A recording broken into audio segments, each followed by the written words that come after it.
In today's video, I'll show you guys how to install a 100% save file in Call of Duty World War II.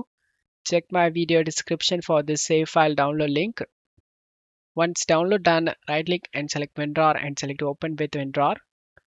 And this is for Steam version users and this is for offline version users. For Steam version users, check my video description for this file path. Navigate to this path and drop this folder.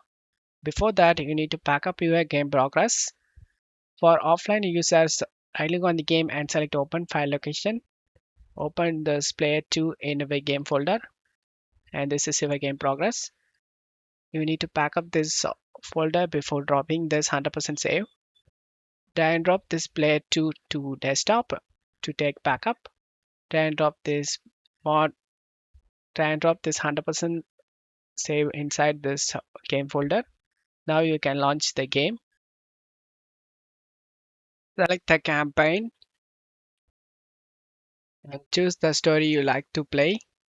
To show you guys it's working, I'm gonna load this story.